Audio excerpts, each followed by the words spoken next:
Season 2 of Notebook on Cities and Culture is brought to you by Carl Haley and Daniel Murphy.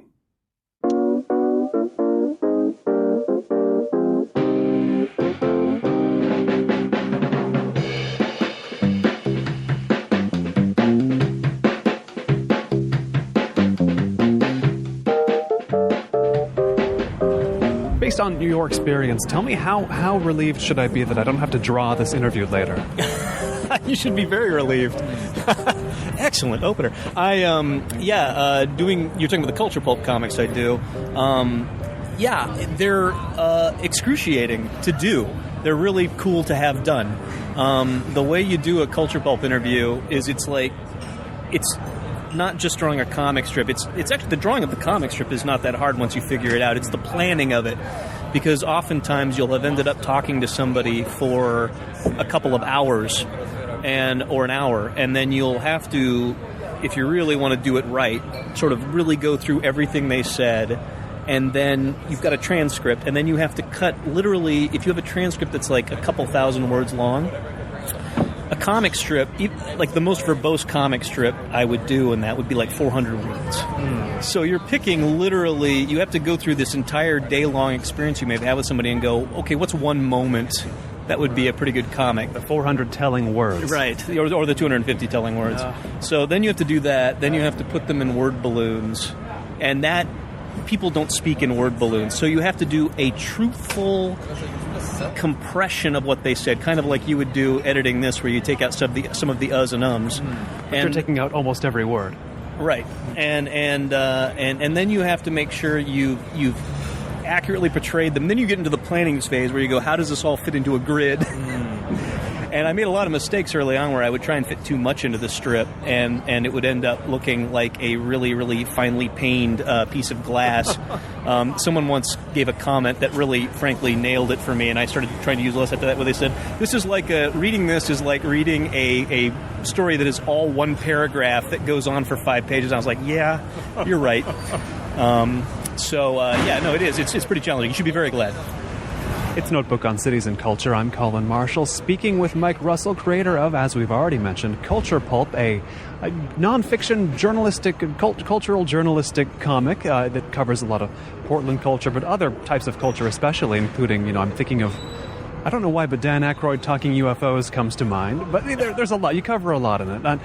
Also, of course, we have Mr. Do and Mr. Don't. We have Sabertooth Vampire, and I am looking right at two books, very, very handsome books collecting some Sabertooth Vampire comics. We'll talk about those.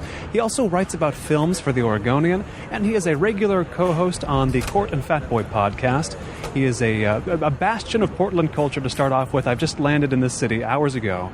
I've exceeded any possible human coffee limit. Part of that was the legendary Black Tiger milkshake, but we're not here to talk about coffee. We're here to talk about comics and film and more. And tell me, how did you find your way to journalism in comics form? That's a good question. Well, I started out in college. It probably happened in college. I worked for a student newspaper at U of O called Oregon Voice, and I also did a 5-day a week for a while, student comic strip at U of O. And at one time I did a strip for the Oregon Voice. Let me know if I'm not explaining this correctly. Where my cartoon character interviewed characters from 2 other student-run drawn comic strips. Kind of a crossover thing. Right. So what I did is I drew all my questions in one column, and then I gave each artist from the other strips their own column to respond.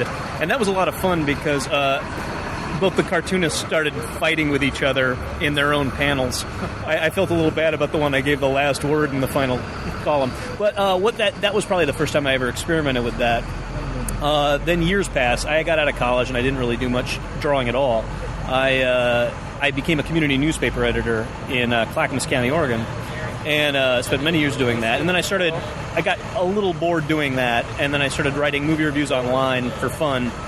That led somehow to me getting a job at the state's largest daily as a second-string film writer. About a few months in, I was like, what can I do to make more money?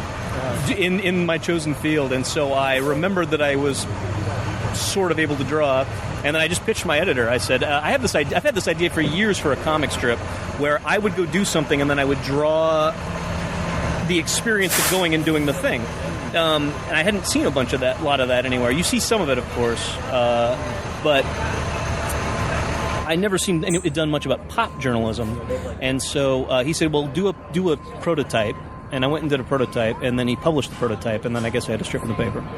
Now, non-Portlanders will know your style. Well, non-Portlanders who listen to this show will know your style, perhaps from a page that's been circulated around your adaptation of a section of David Foster Wallace's Up Simba. A lot of David Foster Wallace fans listening to this show, I'm sure they've seen it. And that is, of course, not your experience you drew, but that's essentially the Culturepulp style, is it not? Like, it could have been your experience, because it's the same thing. A you-like character reporting on something culturally going on. I mean, tell me, do you consider Culturepulp itself to be specifically concerned with Portland culture? No. It ended up being that a lot, and I think that's been fantastic. I'm very proud of having gotten to be exposed to so much of what's strange and interesting about Portland through it. But I also did try and occasionally do national things. The David Foster Wallace strip was kind of an interesting story. I had gotten the ear at a conference of the woman who used to be Charles M. Schultz's editor at the, I believe it was the Washington Post Writers Group, and she wanted me to pitch my Culturepulp style to the Washington Post. So I said, well, this is how this would go. And so, in retrospect, this was kind of a bad idea, actually. I said, well, here's how this would read, and I adapted part of David Foster Wallace's Up Simba. Now, in retrospect, it probably wouldn't have filled the editors at the Washington Post with a tremendous amount of confidence to say, well, the nonfiction strip I'm going to do is going to be like this strip, which I'm just plagiarizing from another writer. Sure. Completely attributed, of course, but I should have done some original reporting for that. That said, and this is the fun thing about the internet, they didn't accept the pitch, and then I just made it a Culturepulp on my website. Right. It's something that seems to have attracted a lot of attention. I mean, I imagine that's brought readers to Culturepulp itself, seeing this, like, hey, this is kind of neat. Tell me if I'm wrong or right on that. Well, I mean, I'm a huge fan, much like your listeners, I'm a gigantic fan of David Foster Wallace. The fact that my comic strip, Culturepulp, had endnotes is absolutely a blatant, shameless nod to his nonfiction. A supposedly fun thing I'll never do again is one of my all-time favorite books. So that was a fun, and I'm very proud of having had the chance to try and distill that. Speaking of, by the way, difficult pieces of verbiage to distill. Yes, I can only imagine that one. But drawing the 12 monkeys was pretty fun. That was I drew the section where he describes the 12 monkeys, who are the guys in pleated, khakis who show up in the media pool at every single John McCain event. And I essentially just took a look at drawings of George Will and then just replicated him. So, in this, for those who haven't read it, this Up Simba was the piece on the John McCain 2000 campaign. David Foster Wallace followed along and reported on that. And tell me some of the things that you have reported on in Culturepulp, whether they're to do with Portland directly or Oregon culture. What stands out as things that translated very well to the medium you work in? The thing I found out early on with the strip was that the worse it was for me when I was in the room, the better it was for the comic. The worse it felt? The worse experience you had? The more mortifying and nerve-wracking it was while I was having the experience, the better it was for the cartoon. I didn't, at the very start of Culturepulp, I wasn't a character in it, but then I kind of realized that they're a little bit like TV news reports in that they really need an anchor. You need someone to kind of guide you through these things. It's not just narcissism. But what I did is then I would sort of, once I put myself in there as a character, I started taking some more risks. My favorite early one, without a doubt, is when I ended up on stage at a Gallagher concert, which is ironically one of the worst drawn of all Culturepulp comics because of the deadline. But I ended up going up on stage and swinging the legendary hammer, and he was turned away, and I swung it, and when he turned around, I accidentally splattered him in the face. And the look of hatred I received from Gallagher at that time Well, here he kind of casts those looks of hatred around, though. Well, yeah, I don't know. He was not in a good mood when I did that, and I can't blame him. It's his show, and I splattered him with fruit. So, but there was one. The other one is one you just mentioned. When I somehow managed to get onto Dan Aykroyd's tour RV, I was told, dispatched to him. He was signing Crystal Skull Vodka, which is a brand of vodka he does. I don't know if you've ever seen the commercial for this, but it's great because Dan Aykroyd hosts it, and it's like you're getting Ray from Ghostbusters has created his own line of vodka. He's, talking in his Dan Aykroyd voice about the quadruple distilling system, and it's really funny. So he does this. He's been touring, and he's a champ. I just went there, and I could just cover the line. When you do an event like that, you try and cover as much of the event as you can and then wait for happy accidents. The happy accidents usually end up being the strip. So I covered the line. I interviewed a bunch of Dan Aykroyd fans, and at that point I knew I had enough to do a comic. And then you just wait. Right. And what happens, I went through the line, I bought myself some Crystal Skull vodka, which remains unopened in my home, and then I... special occasion for that. It's a special occasion, yeah. When the aliens arrive, I will open it. But what happened is I got to the front of the line. I said, hey, I'm doing a comic strip. Now, conveniently, I had also done a comic strip about an organization he's a member of called MUFON, which is the Mutual UFO Network, because Dan Aykroyd is a gigantic ufologist. So I brought a giant printout of my comic I'd done about MUFON, and I said, I did this comic about MUFON years ago, and now I'm doing one about this, and I would love to talk to you afterwards. And he goes, we got a big line here. And I said, I'll wait. Then, this is the best part. I sort of generated a happy accident because I let the guy who was the director of the Mutual UFO Network, who I'd become friendly with in the wake of the interview, I said, Dan Aykroyd's here, and I bet he'd love to meet you. And I didn't figure he'd make it, and next thing I know, the director's there. And so because I had sort of, in a way, was standing next to the director of the Mutual UFO Network, Dan Aykroyd then invited us back. It was a series of very happy accidents, and I highly recommend waiting around for those if you've got time and don't care about money. You get over that threshold, you say, well, I have the material I need, I could make a comic now, and then you're in the clear. You can really pay attention and really let the weird stuff happen. I think that's a good policy overall. Now, you cover Gallagher concerts and Dan Aykroyd vodka events, but there's also the Portland Opera that has you draw operas as they happen. I mean, you're sort of speed drawing and then reconstructing operas. What happens there? Oh, wow. That's another happy accident, actually. A few years back, I guess this must have been in 2009 at this point, I was invited to be part of a group of people live blogging an opera. And the backstory on that is we were given a backstage tour, and then we had to sit in this set of tables in the lobby, and between acts of the opera, we were to live blog our impressions of it, and they would let us write whatever we want.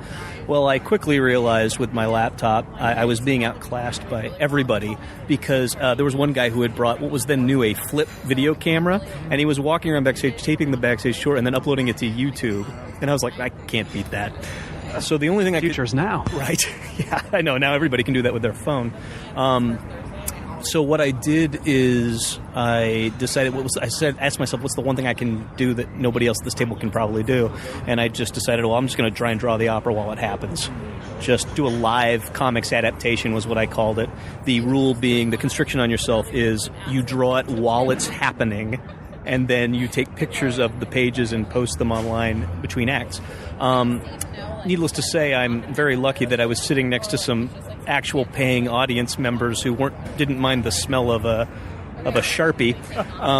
But between acts, that became kind of a thing. So it's kind of a long answer to your question. What happened then is that the opera saw it and thought that was kind of fun, and they kept bringing me back, and now it was specifically to draw. And then we did that once or twice, and then we met for a third time, and we actually had a more ambitious idea than that. My idea then was, because I would bind these into little chapbooks they could give away a few days later, my goal was kind of insane. We had a meeting, and I said, okay, I've got this idea. I want to not only live draw the opera, I want to hand people books at the end of the very show. So we had this idea we were going to bring in all this folding and stapling equipment and teams of desktop publishers. It was a little expensive and ridiculous. Getting the live album after the concert, kind of, except even harder. The idea was you would essentially walk out of a concert and be able to pick up the CD of the live album. needless to say, that idea was prohibitively expensive. So we decided to do the next best thing, which was actually the best thing, as it turned out, which was invite all of Portland's incredible cartooning community to come join us. And instead of bothering the audience patrons, we would go to the dress rehearsals. And so they take us to this place called Morton's Steakhouse. They give us wine and food. They give us a backstage tour, and then they let us sit in the audience and watch their dress rehearsal. We've done this several times now. It's amazing.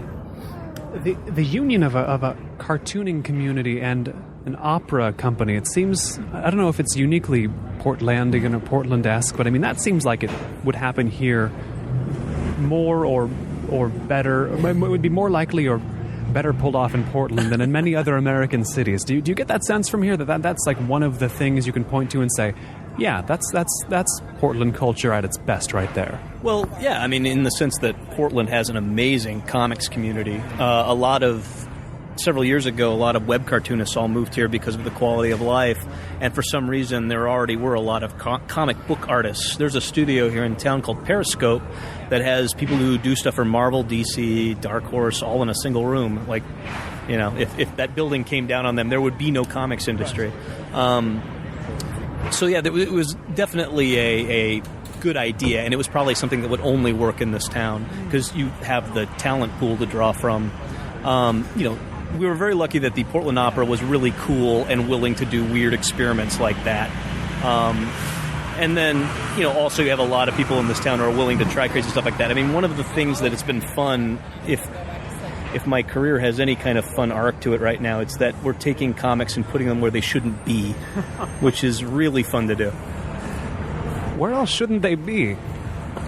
Well, without going into too many specifics, like right now, for example, I'm working on a project where I'm doing a comic about a certain brand of economic theory that's going to be given to some finance ministers in a foreign nation as to complement a white paper they're about to read. You can't say much about it, I can tell, but what can you say much about how you got into the position of doing that? The person who asked me to do it was an economist who was a fan of Culturepulp, so yeah, I was pretty lucky. What do comic artists like about this town so much? You mentioned they moved here for the quality of life. So what about the quality of life is specifically attractive to someone who draws comics all day? Well, I think it's probably, as my pal Steve Lieber, who's sort of the head of one of the godfathers of Periscope Studio, put it, this is one of the few places in America that's a major metropolitan city where you can be a cartoonist and conceivably own a house. It's cheaper? It's getting less and less cheap all the time, but it is still relatively inexpensive for a city with this quality of life, yeah. I think the novelist Catherine Dunn here said something like, it's been the cheapest major city on the West Coast for a long time, and thus has attracted its own set of fugitives and refugees. Comic artists are the third category there? Fugitives, refugees, comic artists, or are they fugitives from something? I don't know. I feel like comic artists have the right idea in coming here. I just can't quite pin down exactly why. Well, that's why we have like a thriving podcasting community. I think there's something like to that. I think it's also why we appear to have a disproportionate number of people who dress as pirates for fun. Portlandia has done harm and good for the city's image. First Portland interview, Portlandia is brought up. Right. Notice I didn't bring it up. You did. I'll leave that on you. Well, my whole thing about Portlandia is that it's really just about Southeast Portland. They ought to call it Southeast Portlandia, inner Southeast Portlandia. It's in contrast to the Northwest where we are right now. Or what neighborhood are we currently sitting in? We are currently in Northwest Portland, sitting outside the lovely barista comic shop, coffee shop, comic shop. Freudian slip. Yeah. What's the difference between what Portlandia is covering and the neighborhood we're in right now? Oh, no, Portlandia gets into this neighborhood as well. Portland is, if you were to, Southeast is kind of, Northwest Portland historically was actually, 15 or 20 years ago, was actually a pretty run-down warehouse district. And what happened is that a developer, whose name escapes me, had the idea of converting a lot of these things during that big condo conversion craze. A lot of these, you're sort of sitting here and you're looking around, you're seeing a bunch of townhouses and sort of condos. These were all warehouses not that long ago, historically speaking. And so what happened is they built up this whole area of the city, and then the rents went crazy. It drove a lot of the artist class out of here into Southeast. So Southeast is, my understanding of the city's history is that's sort of where everybody migrated. Now Southeast is starting to get expensive. People are migrating to Northeast. Soon there won't be a quadrant left, will there be? No quadrant. We'll all live in Tualatin, Oregon. Now, you mentioned the podcast mecca nature of this town as well. It's similar to my city of Los Angeles. There's about 1 million podcasters there. Sure. And you're involved in podcasting. How did you get into that? Of course, you've been involved in radio before as well, but you're a co-host on Cort and Fatboy, as I mentioned. How'd you get there? Well, completely by accident, as a matter of fact. When I got the Oregonian freelance gig, I had been there for a couple of years. I started in 2004, and about middle of 2006, I got a call from Fatboy of Cort and Fatboy. They were then a radio show on a now defunct heavy metal station called KUFO. And what happened is they just needed a guy to come on Fridays and talk about movies for 4 to 8 minutes. It took me I agreed to my great horror, because for the first year or so I was completely awkward. It turns out that compressing your thoughts into handy speech balloons for the radio for corporate radio is horrible. Yes. It's not how I talk or think. So I would always be speaking too fast. It was a mess. So I eventually got comfortable doing that, and then way too late in the game we started realizing something. We don't listen. One of the secrets about being in a radio studio, as I'm sure you know, is that you don't always listen to the songs while they're playing or the commercials. You just push a button and then you wait. Well, we found out we could just keep taping during those breaks. So my Cort and Fatboy appearances went from being about 8 minutes long over the next year that followed to being about an hour or more long. And then all of a sudden it got interesting. So the Cort and Fatboy became a podcast sort of outside of the show. They owned the Cort and Fatboy URL. They would post the show online as a complement to the KUFO show with the songs and commercials taken out. And that developed a huge following. What was very interesting then is that corporate radio is, of course, having some rough times. And what happened is that KUFO got, as is happens all the time in radio, they just wiped the slate of all their local hosts. As it turned out, the sort of nerdy topics that we tended to cover and that all the other popular hosts there tended to cover didn't really jibe well with the sort of heavy metal audience. So they got laid off, fired, whatever. And then what was funny is they just kept podcasting. And I believe, and I think the numbers reinforce this, that they are far more popular now outside of corporate radio than they ever were in corporate radio. No heavy metal audience dragging them down anymore, demanding winger or what have you. That's right. We don't have to play Butterfly Kisses ever again. No, but it was funny because, what was neat was watching the outpouring of sort of audience interest. You get targeted. The thing that's great about podcasting is you can really find your tribe out there, and that really worked out well for us. What's been interesting then is that sort of other podcasts, we sort of discovered other podcasts at the same time. There's really, I always kind of think of Portland right now as having two really big networks of podcasting. There's the sort of the Fun Employment Radio Network, which was started by, again, two unemployed radio people. And then we were part of a group that a guy named Robert Wagner started a thing called PDX-FM here for a while, where he would live stream radio from his, internet radio shows from his penthouse apartment. Sweet. Yeah, it was amazing. And that ended up being, you had an appointment to show up, you had studio time, and then we would put a podcast up afterwards, and we became this sort of really popular internet radio station. He eventually decided to stop doing that. I think he sold all his proprietary technology that he'd used to develop that to somebody else. But, anyway, it's been a fascinating journey through podcasting. I've met so many interesting and strange people from doing that I never would have met otherwise. Now, you do occasionally create comics about film-related subjects. But when you're writing about films, you tend to literally be writing about them or speaking about them, and it's sort of a non-visual media. Right. Tell me how you think about the divide in your career that way between the drawing and everything you can draw about, and then film, to which you're essentially limited to just words. Yeah, isn't that weird? Because it's a visual medium. It's all dancing about architecture. Sure. That's a very good question.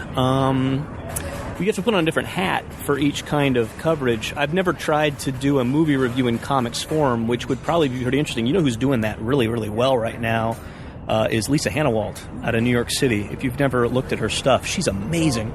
She has been doing these for Vanity Fair and stuff, where she'll go see movies and then she'll sort of do a sort of illustrated review. They're some of the funniest reviews on the planet. I never have ever tried that, and now I'm really jealous I didn't. There's still time. I know, but now I'll just be copying Lisa Hannawalt, who's way better than me. Look up her review of Drive if you want to see something that's absolutely hilarious. It's interesting because, I mean, my main training, I've always kind of drawn for fun, and my training was actually in writing. I studied magazine journalism at the University of Oregon, and I spent most of my career in my 20s being a community newspaper editor, all the way into my early 30s. And so that's pretty much was my trade. I'm very comfortable with words, and actually it's the adding of pictures that ends up being kind of stressful for me. Naturally, that's what you're now most known for, right, is pictures and words. Funny. Yeah. Oh, how the worm turns. And I wonder, I mean, I think back to one of the Culturepulp comics you did about your history with Star Wars, and that seems to form your cinematic consciousness. You know, the ways every 7 years you've changed about Star Wars. What else shapes the way you think about movies? Well, slight correction. Yeah. The I realized that wasn't a comic. It wasn't. It was a radio show piece that I did for Livewire Radio, hosted by my pal and also occasional Cort and Fatboy guest Courtney Hameister. That's interesting. Yeah, my way into movies probably was through sort of fan cultures and nerdy stuff. I was 7 years old when Star Wars came out, and I think before then I probably was more interested in becoming a comic strip artist than anything else. I used to read the little Peanuts collections that you could get at the drugstore. And when Star Wars came out, I was at the right age to just get it lasered into the back of my brain. You know, what's funny is that the older I've gotten, the more I've realized, because that was accompanied, of course, by one of the first great merchandising pushes in the history of movies that worked really well. And, good on you, George Lucas, for holding on to those rights. But it's funny because now, as I'm in 42, I now realize, I was just really successfully marketed to. Sure. Every friend I have who was born around 70 or so says you can't be this age and not have strong feelings about Star Wars, pro or anti or whatever. There's no way around that. Star Wars is going to have colonized your brain, at least in part. Well, it was, God, this is horrible, but it was, first of all, I think Star Wars is a great movie, but an amazing pop culture experiment on the part of Lucas, and a huge risk take, honestly. But what was interesting is that combined with the marketing, it turned it into the minds of people my age who were susceptible to sci-fi and fantasy. It turned it into a mythology, essentially, in your head. And then you spend the rest of your life dealing with the consequences of that. That is the code word Lucas always uses, isn't it? In his myth and mythology, and that he's creating a myth. Like, that's very deliberate, is it not? Well, yeah, no, he absolutely. He did a really good job on the first Star Wars and the second one as well of sort of going through all the Joseph Campbell Power of Myth stuff and distilling the basic lessons into a sort of hero's journey, which, for better or for worse, the hero's journey is now the default story form for way too much of pop culture. I don't know if I've heard people blame Lucas for that a lot. I know that a recent guest, Karina Longworth, is working on a book that seems to argue to that effect. I don't know if I blame the guy. I mean, he's just because people copied him, that's not his fault. But yeah, it did become kind of a prison for him, though, didn't it?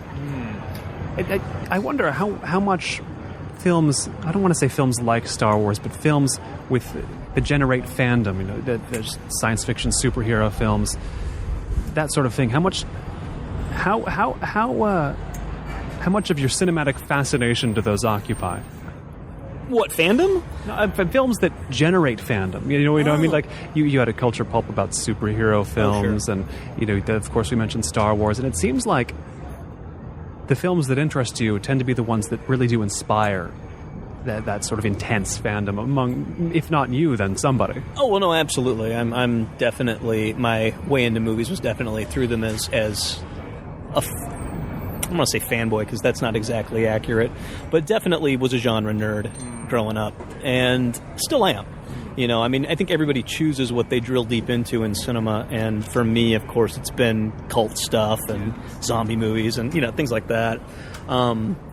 And I'm not alone. Actually, it's interesting to see filmmakers coming up who are sharing the same obsessions. I mean, Edgar Wright arguably is, sort of the balladeer of people from my tribe in that regard. Yeah, I definitely am interested in it. One thing that was really fun about having a professional job in film writing is that I was able to make it my beat, which allowed me to sort of do some really interesting explorations. I got real into fan films for a while. Remember that? There was this huge thing for a while. This was a while back, actually. This was before the advent of the web series. But for a long time, there was this group of people who were making Star Wars fan films. Like I think some of them were just mad at the prequels and thought they could do better. The anger at the prequels has generated a lot of creativity among Star Wars fans, though. And so you saw these people who we were just getting the real democratization of film tools, decent-looking video cameras, nonlinear editing systems you could get on your desktop, and all of a sudden people were making films that were... They weren't bothering with the world-building part because that had already been figured out for them. And some of those films, I made a little bit of a professional study of them for a while in the early aughts, and it was pretty interesting because a lot of them are terrible. Most of them are terrible. Like in any film form, most of them were awful. A lot of them were two dudes with lightsabers fighting in a park. But every once in a while, you would get something that would be really weird and deconstructive and fascinating. I always want to direct people to the Pink 5 series, which is this thing where this valley girl named Stacy is sort of moving Rosencrantz and Guildenstern style through all of the Star Wars movies. Some friends of mine worked on that, and a guy named Chris Hannell, who became a pretty good friend of mine, worked on this thing, and they're great. And the second one, Pink 5 Strikes Back, she goes to Dagobah and hangs out with Yoda, and she's like, it turns out, I believe if I remember correctly, it turns out that she was the one wearing the Darth Vader costume when Luke fights him in the cave. Oh, sure. And when they cuts off the Shadow Vader's head, she takes off the costume later and is like, I can't believe you made me do this. Anyway, but what was funny about that is that the best ones of those use them as a tool for commentary on those films. And a commentary on culture. So it's like any genre thing. You have most people who are just into the whiz-bang of genre, but then you have people who actually use genre in an interesting way to do an actual larger commentary on something. It's something I wanted to ask you. What do you think it takes to be an astute genre fan, an astute genre watcher, in your case, someone who writes about them as well? I mean, you can't really just still be what you were when you were 12. Right. You have to, when you grow up, and if you want to still be into genre stuff, you got to approach them differently, don't you? Oh, absolutely. And I'm actually, it's funny because one of the great things about working for the Oregonian was it forced me outside of that comfort zone. You are forced to embrace a larger variety of film writing, which is great for your brain and great for your appreciation. So I don't want to think that's just all I watch. But it's interesting because I've actually lately... I don't know if this is a direct answer to your question, and tell me if it's not, but lately I've become very suspicious of something. When I was excited in the early aughts about the fan film thing, and now it's sort of curdled for me, because I've kind of realized now that it's now part of what I'm calling remix culture, where I get real worried that a lot of fans are doing is they're just revisiting old stuff. And I want to make the thing that worries me is that there's a lot of nostalgia choking any kind of fandom, and I actually think that's interesting because you have to be careful that you're pushing that form forward. Not just going back to a drying well over and over again. Right. And it's interesting because that has actually afflicted, in my opinion, Hollywood itself. This has become a recent rant of mine, so forgive me in advance. But one of the things that's been bothering me a lot lately is the way that Hollywood and I'm referring specifically to the Cineplex here, because if you take in television, I think Hollywood and also the amazing things that are happening in indie, I think movies are in great shape. If you count TV as part of cinema, movies are in great shape. We're in a golden age of televised storytelling, and it's adventurous as hell. At the Cineplex, it's different, though.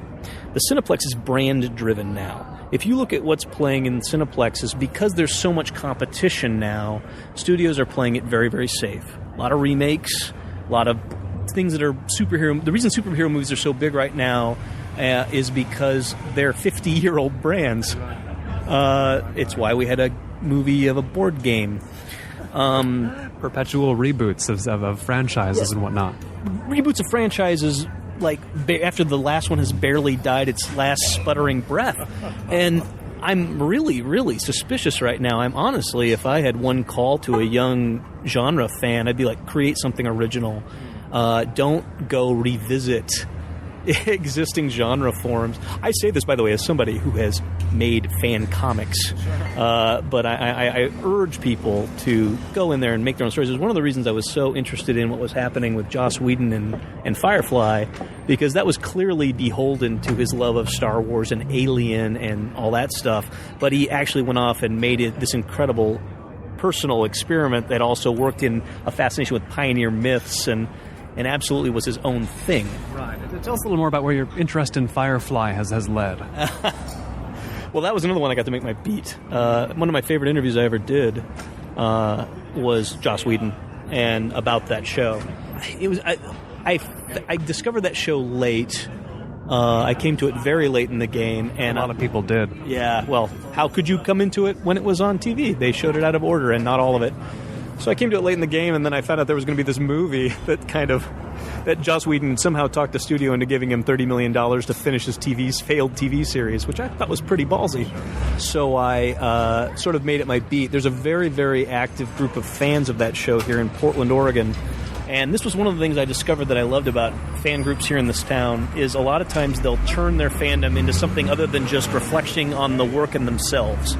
The Firefly fandom here in town has become all about charity. Every year they host a screening of Serenity, the movie that concluded that series, and also it raises money for Equality Now, which is a sort of human rights organization chronicling abuses of women all around the world. Well, that's incredible. That's an incredible use of that energy and power. You also find that, by the way, in Star Wars, where there's a group called the 501st. Have you ever heard of these cats? I have not. You should tell people about them. Oh, man. This is a national organization of people who dress in stormtrooper costumes. They fabricate their own costumes, and they're sort of movie accurate, which freaks me out a little bit. But they will do things like appear in children's hospitals and march for charity and stuff like that. So, anyway, my fascination with Firefly was, it was an original property that was not a reboot or remake of anything. It may have been a remix, arguably, but it was also very much his own thing. Then I got really into the community of people who were doing that here in town, because I did a Culturepulp about them, and then they became my friends, and then they launched this charity effort, so I've participated in that charity effort. The weird thing about it is that I then eventually sort of made my way into one of the official licensed Firefly books. Oh, my. Dark Horse Comics publishes the Serenity license. And I actually did a small comic that appeared in the back of one of the books, Serenity Floatout, written by Patton Oswalt and illustrated by Patrick Reynolds. And they gave me one tiny comic in the letter column on the back of that. So I did a little joke comic where I took the villains of the piece, which are called Reavers, sort of zombies, really. And I created one called Augie the Littlest Reaver, who's adorable but bites your face off. Speaking of, let's talk about another character of yours, Sure. Sabertooth Vampire. I look at these minis, these books right before me, Sabertooth Vampire Unleashed, Beware the Sabertooth Vampire. And, I mean, anybody who sees him will notice that he's going to have trouble standing up with those fangs. I've seen that in the comics I've seen online. What else can you tell us about the origin, say, of the Sabertooth Vampire? Well, that's kind of a weird story, actually. The Culturepulp comics I've done for years are very text-based. You lead with the text on those. And it is really kind of, as we talked about early on, it's a process of winnowing as much as it's a process of drawing. The drawing of those is nowhere near as involved as the whittling down of information into a comic form. Grueling whittling, and then finally I can draw. Grueling whittling. Yeah. That's going to be the title of my collection. The Grueling Whittling. Probably the title of this interview. Hey, what happened is I started, and I was going to movies screenings. I had stopped doing Culturepulp for a little bit, and I was going to movie screenings, and I don't know how many screenings you go to down in L.A.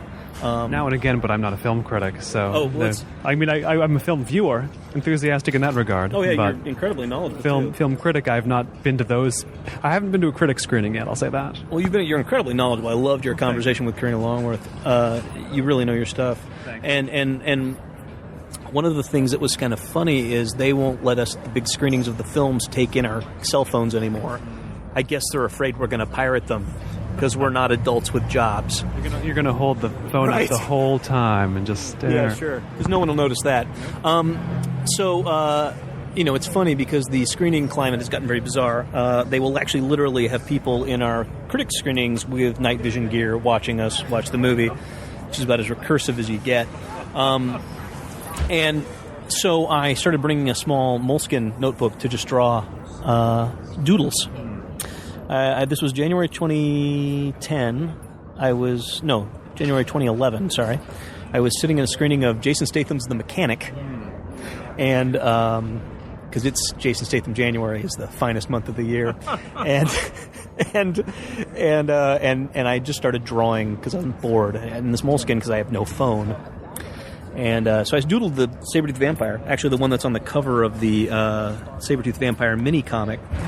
What I was thinking at the time, I believe, was I think I'll just try and find some way to work my way into that young adult fiction market. Yes, I hear it's a lucrative market. That's right. Compared to many of them. Oh, and vampires too, my God. Vampires were very hot in January 2011. So I just drew this as sort of my joking, work in. And it's definitely got a little bit of Augie the Little Retriever in him if you've seen that character. And so I got done drawing that, and I posted it on Twitter with the caption, "This is my attempt to break into the young adult nonfiction market."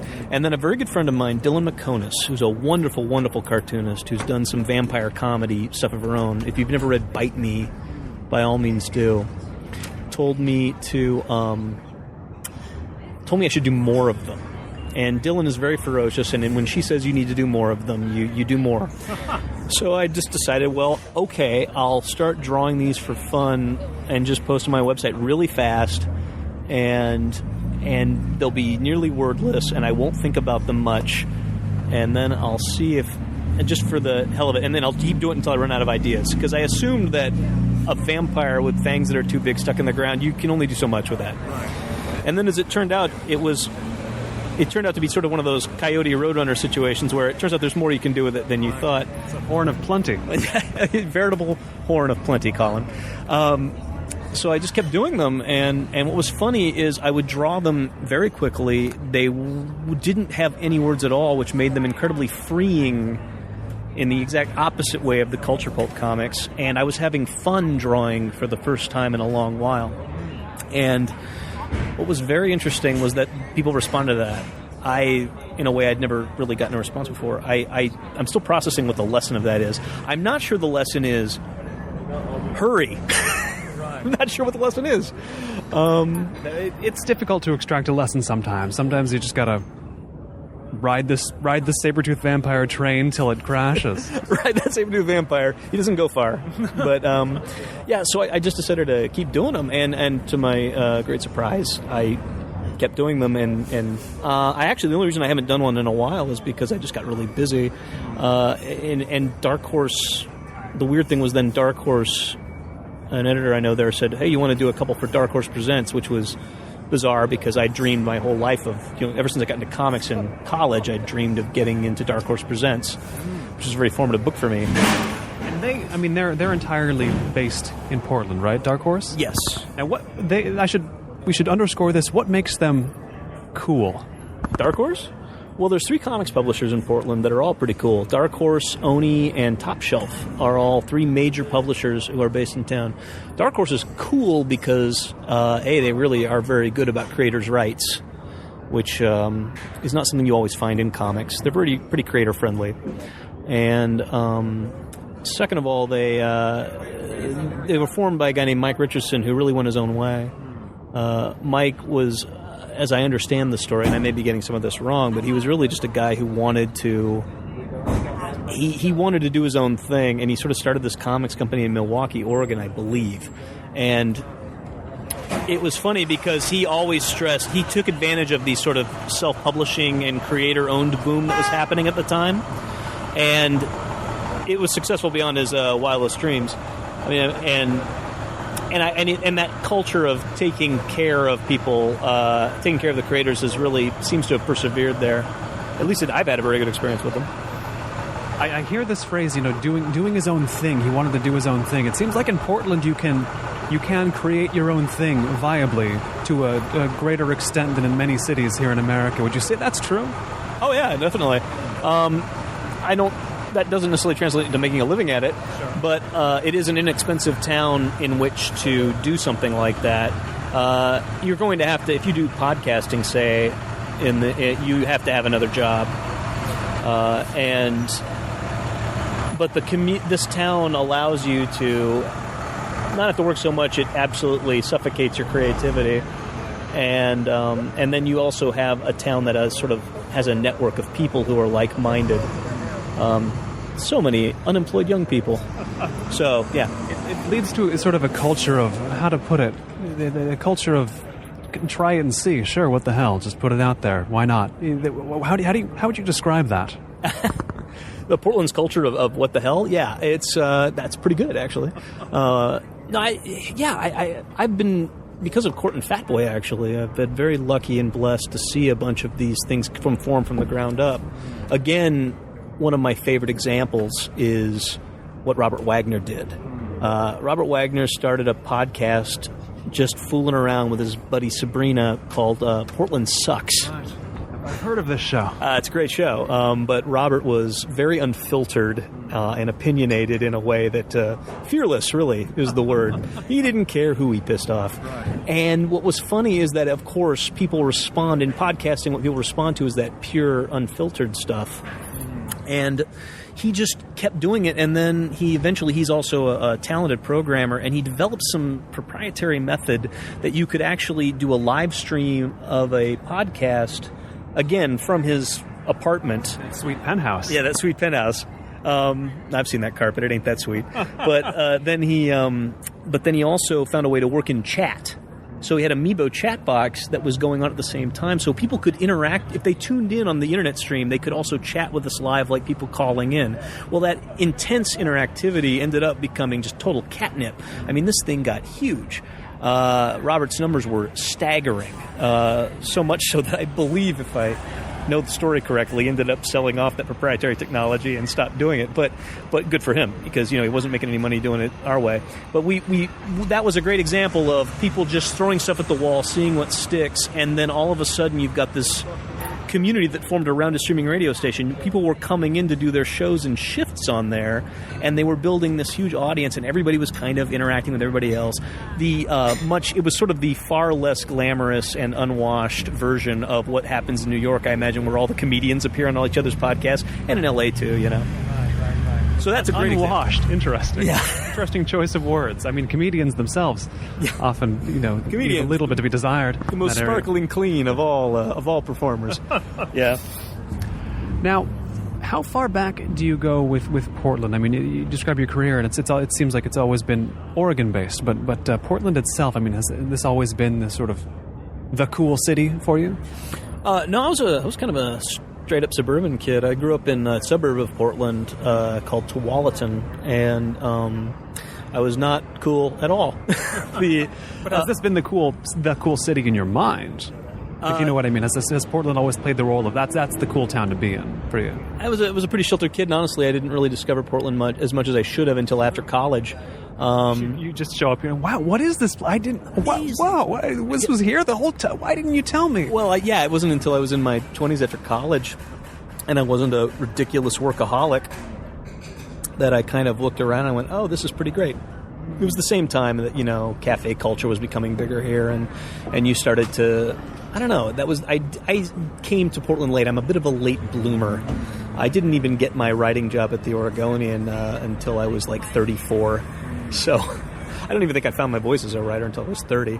Who does? Yeah, exactly.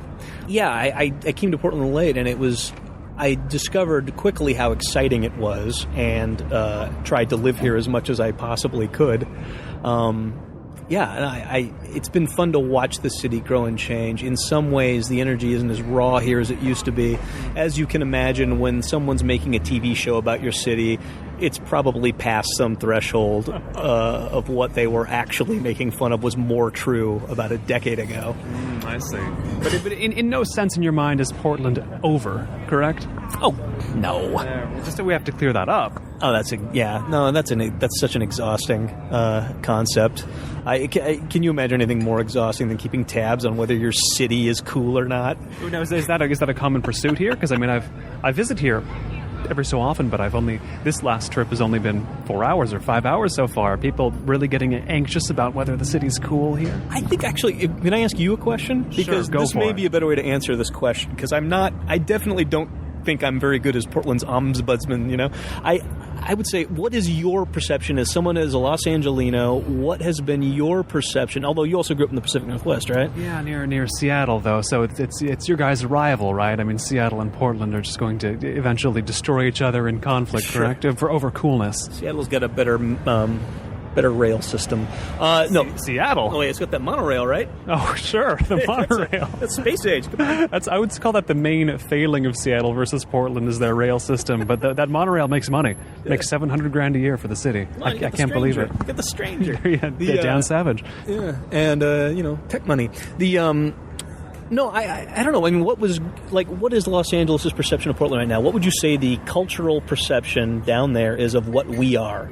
Because I always think of us still as the mutant kid between all the other cities. Well, it's, I mean, as the song of Portlandia says, the dream of the 90s is alive in Portland. It's I think in Los Angeles you look to every other city and think,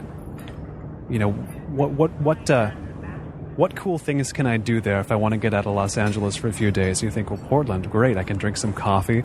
I can have some really good beer. Really micro brews, yes. You can buy some independent comics. I guess you can do that in Seattle as well, but perhaps even more so here. You really do think of I really do think of the dream of the 90s, I'll be honest, in the best possible way. But I don't know if that resonates with you at all. It has the ring that, honestly, that sketch has the ring of truth to it to me. But Portland is, of course, vastly more complicated than that. As I said, that show is really about inner Southeast Portland, mostly, and actually Northwest quite a bit. It doesn't get into... well, let's see what season 3 deals with. But I guess what I would say is my perception of Portland personally has always been that it is a big town, not a small city. It has amazing and exciting cultures. Honestly, the difference between it and the other big cities on the coast, and this is just me. I'm sure there's economic data that contradicts everything I'm about to say, but my perception of the city is that it has these really wonderful creative communities, but not all of them are as large as people think they are. For example, I think the theater scene here in Portland is there's really only a couple of big theater spaces here in town. We don't have a huge theater scene like you would see in a major metropolitan center. We've got some great theater stuff. I think the Portland Opera is doing some great stuff, obviously. I'm hanging out with those guys all the time. And I've been into their shows. They're packed. But we don't have an enormous theater scene. There's really, like down here, I think there's ART and Portland Center Stage. and then a bunch of small companies. The people I've interacted most with in the theater scene here in town have been the guys who did Trek in the Park, which you've heard of that, right? Yes. Yeah, those guys are pretty good friends of mine, and they went their own way. They weren't making any inroads to the local theater scene, so they just went off and started their own outdoor theater show that ended up being, ironically, the most popular Portland theater thing. Yes. That seems like a Portlandian thing. That the fringe becomes the most popular part of the scene. Yeah, well, and then also there aren't that many papers in town. There's the Portland Mercury Willamette Week and the Oregonian, and then some community papers and the Portland Tribune. I guess that's a lot of papers. Never mind. I mean, you say this, but there's like 500,000 people here, so Right. It's like this would all sound small if there were 5 million people here, but that's sounded pretty robust considering the population. I guess that's true, yeah. But I guess what I would say is it's only 500,000 people. It doesn't... A lot of the communities that have given us our name don't go as deep as people think they do. Although some of them are amazing. I mean, the beverage scene here is ridiculous. There's Gotta get some beverages while I'm here. Yeah, we'll set you up with some beverages. I'll recommend the name of a bartender to you after the show that you should go meet. My perception of it is that Portland is every bit as weird as people say, and some of it is weirder. Some of it is more substantially weird than other things. I'm getting into dangerous territory because I'm starting to not know what I'm talking about. But how much does it give you? How much does Portland give you to draw? If you know what I mean, is there always something you can observe and you can make into something weird? You can make into something even weirder on paper. Is it a reliable source of that sort of thing, Portland? Oh, absolutely. I used to maintain a list of Culturepulp comics I wanted to do. That strip's pretty much on a hiatus now, but should you bring it back? Where are you going? Oh yeah, well I'll tell you one strip I want to do. I do Hood to Coast, and that weird. Actually, that's a weird Portland thing too. The sports scene here is kind of bizarre too. We have our own relay from the top of the mountain, Mount Hood, to the Oregon coast. That is people dress in costumes for that. People dress in costumes for anything in Portland. Any excuse, it seems like. In Portland. In most cities, the joke I often make is, clothing is costume. In Portland, clothing is costume is elaborate lifestyle choice, And one of the things that fascinates me is there's a group of people here in town called the Hashers. Have you ever heard of hashing? No. This is an international organization, but in Portland, I gather it's a pretty vibrant community. A group of runners meet at a bar, drink a bunch of beer, and then one or two people take off, and they're rabbits, and they leave a trail. And then the runners, after a sufficient interval, probably involving some more beer, go chase the trail, try and find the trail, which can be very straightforward or can take you through culverts and weird stuff like that. Right. And then they end up either back at the same bar or at another bar. To combine bars, running with bars, it seems Portlandian. It sort of eases the pain, or so I've been told. That community was definitely a group I wanted to run with. Yeah, definitely.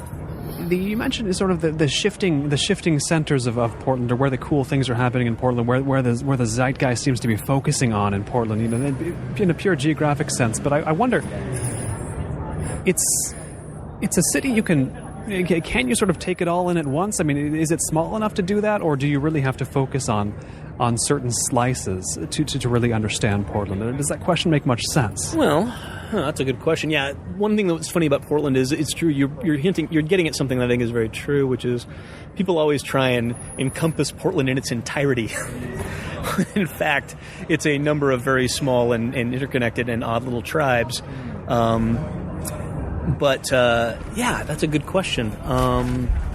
I think if you focus on the little communities that are forming in Portland, they're always evolving very quickly. There's things I don't have any idea about that are probably going on now, and it's always changing. If I were to do the comic more today, I would have all kinds of new things to talk about.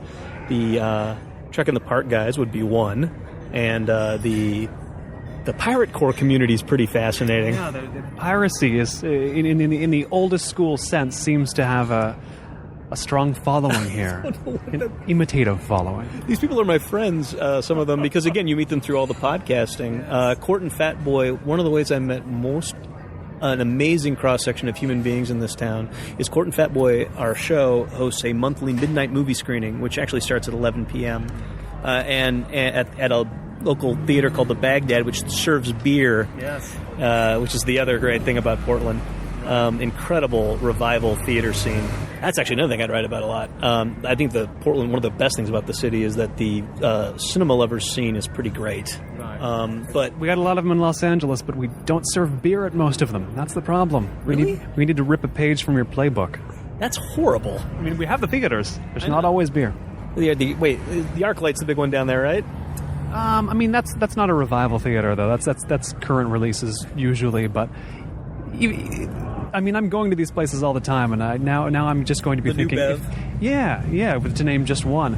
But I just think, I'm going to be thinking now, I'm going to be in Portland for 5 days, and I'm going to go back and never be satisfied because there's no beer at these theaters. You should definitely, as a movie lover, you have to go check out the Hollywood Theater and what's going on there. The guy who runs the programming there, Dan Halstead, is doing some really interesting stuff.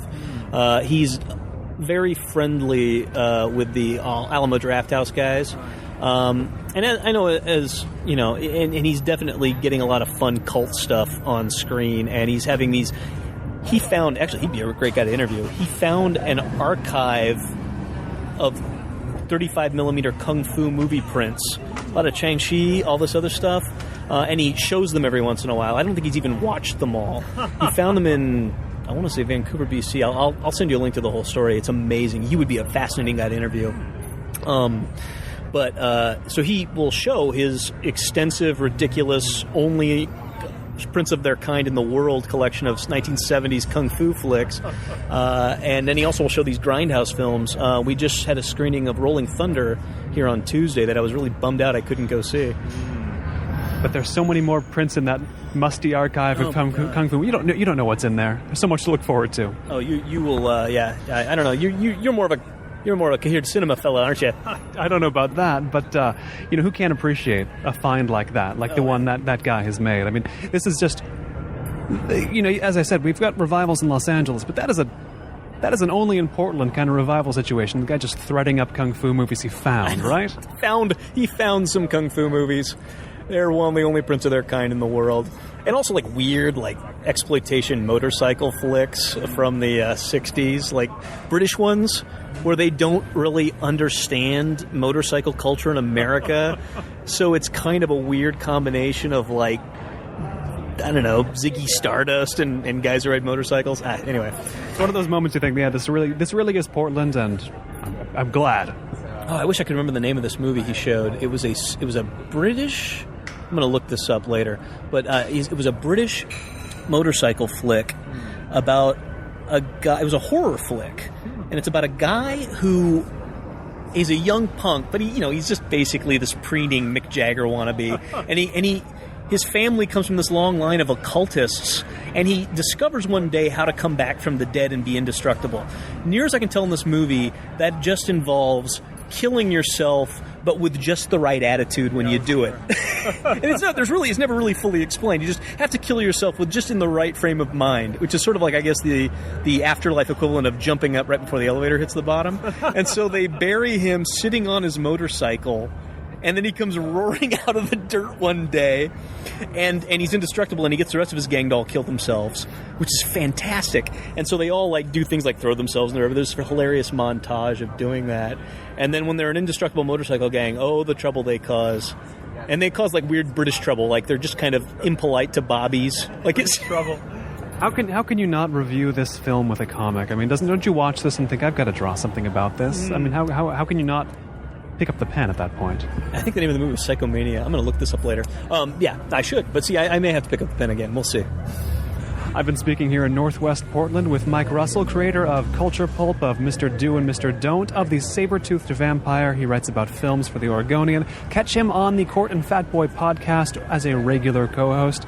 And if you're into this type of Portland culture, you're going to run into his work, or even if you just like David Foster Wallace. You've seen a page of his.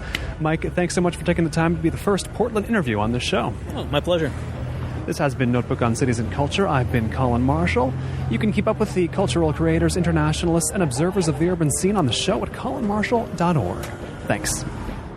And special thanks to everyone who backed this season on Kickstarter: Danny Bolson, Brad and Laramie on Movies, Paul Doyle, Umberto Grant, Matt Howie, Andrew Hovanek, Mark Hines, Mary Gillander, Eric Graham, Will Graham, John French, Andrew Philippon Jr., Kimberly Hahn, Chris Kay, Andy Cooney, Mark Larson, Rebecca O'Malley, Michael O'Regan, Gail Poole, Blake Riley, Superfan Giovanni, Aidan Nullman, Adam Schaefer, Rob Schultz, Scott Schenker, Cam Smith, Kevin Smokler, Adam Sutherland, TSD, Thomas Unterberger, Matt Warren, and Wayne Wright.